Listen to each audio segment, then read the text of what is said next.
What's up, everybody? Welcome back to the Next Win podcast with your host, Aunt Ma, co-host Justin Vaseur. Whoa, snap. Did you used to do some dance battles? What was that? Nah. So you guys can't see it because you're not watching the video. You're listening on Spotify. He was kind of doing the wave. Is it the wave or the worm with your arms? Both. Let's do it together. I'll bring it back. Hey. All right. Please don't turn off the podcast after watching that, guys. So in today's episode, we're going to be talking about should we ask our family members for help to buy a home? Mm-hmm. Because a lot of people nowadays, homes are way too expensive, especially in LA. Yeah. If you are to get pre-approved, you probably won't get pre-approved for enough. Like a lot of people are getting pre-approved for $500K right now, $600K, and a home in LA is like $800 and above. And so a lot of people are getting gift funds from family members. Do you know what a gift fund is? No. So basically, if a family member wants to help you and give you money, they do it in a form of a gift. So that way they don't have to pay taxes on it and it doesn't look like a loan. Mm-hmm. So you don't pay it back. It's just called a gift. Mm. So that's very, very common nowadays. My parents did help me a little bit on purchasing the home, my very first home. And then, as you make equity, you can pay them back, stuff like that. Right. I know you're in a different situation where your parents can't help you. Mm. Do you wish that they would? I don't ever wish that Yeah. they could or whatever. And it's also like they're not in a bad position either. Yeah. And I think what they brought for me is just as amazing, like being able to take care of me and provide a home and all that stuff. Yeah. But yeah, I don't ever wish that they could help me out. I just know that, like, when I see some friends, like, they just purchased their first home, Yeah. knowing my situation, I'm like, damn, how'd you do that? Yeah. You know what I mean? And then they're like, oh, yeah, my parents helped me with, like, 50 G's. And I'm like, oh, Whoa. Yeah. yeah, that's crazy. Okay. Yeah. I mean, I got help from my dad and I got help from my mom, like, separately. Oh, okay. Even though they are married together. Yeah, yeah. But what gets us to that point is not like, hey, our parents have money, here you go to buy a house. It's watching us go through the process and struggle. So we try to do things on our own, but then it's just too damn expensive. And then you start losing homes and it's like months later. Yeah. And then they know you're about to have a kid and stuff like that. So when they see that you can't do it on your own and there's no other way, they're like, here, let me help you a little bit. Yeah, yeah. You know what I mean? So that's a lot of things that people leave out in the conversation. They just think like the parents just give them money. Yeah. But I have a client right now. They went all in on an offer. All in. They maxed out. They should have never even done that. I don't ever recommend that, but that's just LA for you. And they really love that home. And if they got it, they would have been close to their parents. And so they maxed out. And they didn't win because there's 40 offers going out. Yeah. And then when the parents saw that, they're like, I wasn't going to help you before, but now I'll help you, And then they're like, oh, yeah, now you'll help me after I lost the home that we wanted. And now they can't find one that they really want, But that's when it comes down to, like, the helping part. Yeah. Yeah, on my end, I guess there's, like, nobody really that I can go to, but it's help in a different way. Yeah. So, like, if it's not financially, it's in other aspects where it could be like, if we were to have kids, they would have help with the kids, Nice. If it's to do some work on the house or whatever, like my dad will help for sure. Yeah. But yeah, I mean, it's not like a bad thing or anything. Do you think this is what happens to me and people I know is because it's from, like, within the Asian culture? Or, like, are your friends who get help for down payments and for things like that, are they Asian or? I just see a lot of friends from different cultures and everything that, like, I have a couple friends that moved out to the middle of nowhere. Yeah. You know what I mean? And they just bought a plot of land and are building a container house. Oh. And yeah, their grandparents helped them with, like, all that. Okay. So I don't know how much they helped them with, but they always mention it, like their grandparents helped them. That's true. You know what? I do have a lot of American friends who don't get help from their parents, but they get help from their grandparents. Yeah, their grandparents. Yeah. That's interesting. Yeah, so I see it in everywhere. Okay. Now, I do know that Asian families tend to function in that way. Yeah. But I've seen it everywhere. So, people like you who don't have the family members to help with buying a home, there are other ways. And these are more maybe a temporary way. So, I also have clients who are Asian and their entire family's in China and they're out here by themselves. Just them. Just one person. Yeah. And they're trying to buy a home right now. And so they picked up an extra shift at work. There's other people who pick up a second job.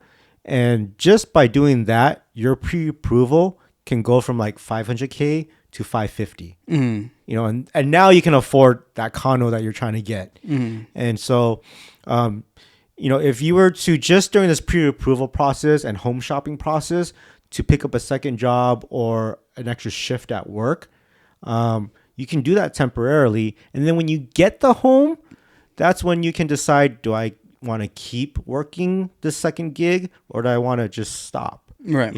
And so a lot of people don't know that they can do that. Like just that little bit helps. So it's more like you're helping yourself, but you got to work for it, and out here in Vegas, I feel like, is it easy or is it hard to get these second gigs? Because in LA, it's very easy. There's so many restaurants, right? You can just pick up another waiting job, bus boy, hostess, whatever. You can work at the casinos, right? They're building a casino, a new one right here, Durango. Durango, bro. Durango. Oh my gosh. Hey, I got the Cali accent. Yeah. I mean, I can only speak from like a freelancer's perspective because I've been out of like the 9 to 5 for a minute. Yeah. There's always work. Like, what would you do? So like for me, there's always work at the nightclubs doing photo and videos, or even small businesses that are opening up. Have you done those type of jobs before? Like, yeah. What nightclubs? Omnia. Omnia. Which hotel is that one? Damn, which one is that? I think that's Omnia. That sounds familiar. Is it MGM? Yeah, I think it's okay. MGM. Nice. What's the one at Cosmopolitan? Marquee? Yeah, Marquee, XS. Yeah, just a bunch of them. So you just do video and photos for them? Yeah, video and photo. Like, what do they need it for? For social media. So social media, their websites. A lot of the gigs that I get booked quite a bit towards the end of the year for New Year's. They want to like advertise their New Year's stuff.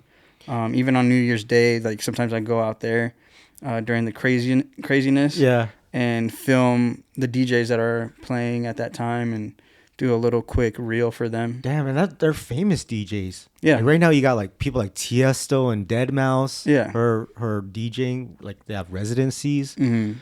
Yeah, there is sort of a competition. There's a lot of people doing this stuff, but I think when you get with the right people and create a network, I think the jobs just come to you at that point. I feel like there's just so many different positions that you can get at these clubs, right? You got bouncers. Yeah, for sure, yeah. You got, what do they call those girls that, you're like, you got a bottle, and they'll and they got the fireworks coming out of the bottle, and they're wearing bikinis and stuff. Like, yeah, they make a lot of money too. I heard they make over 100K. Yeah, for sure. From who? Who gives them that money? I think it's just tips.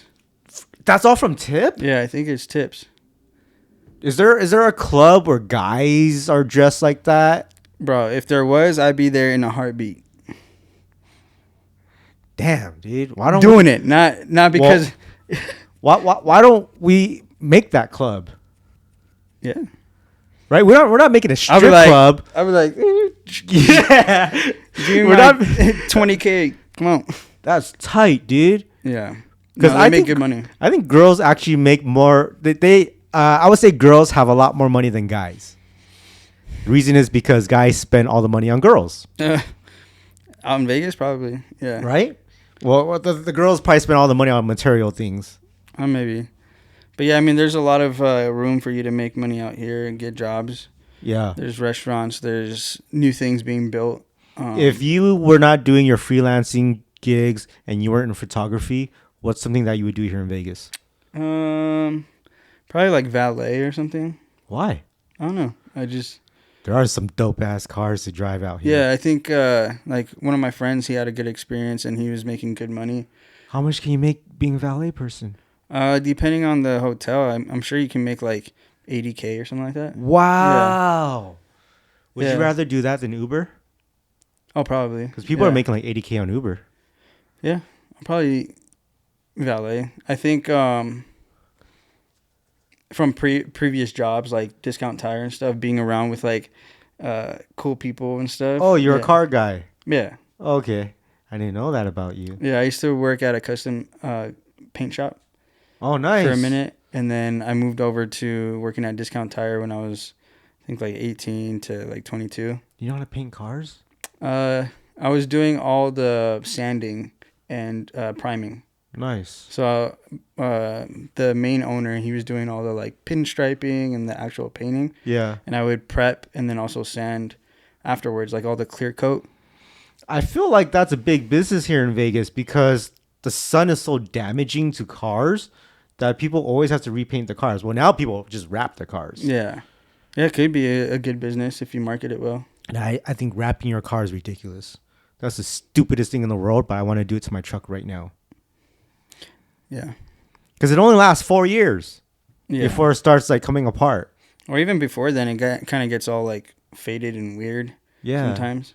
I think if you can ask for like family to help out, for sure. Yeah. You know, I think it'd be a cool opportunity to like collaborate with your family members, and then, like you said, when you build that equity, pay them back or whatever. Right. It'll give you an opportunity to get into a house. If not, get a second job. Be like Justin. Reach out to them on social media. Yeah. And take videos and photos, or become one of those bartending ladies. What are they called? Damn, I don't know. Service ladies? Service call ladies? No, not service girls. Service girls? Waitresses? Or just club waitresses, huh? Sure, yeah. I don't know, but what I know is that me and Justin are going to start opening up one for men, and table service is only for the women who pay men to bring bottles out. Yeah, I don't know if that's going to work out, but... All right, guys. We hope you enjoyed this podcast.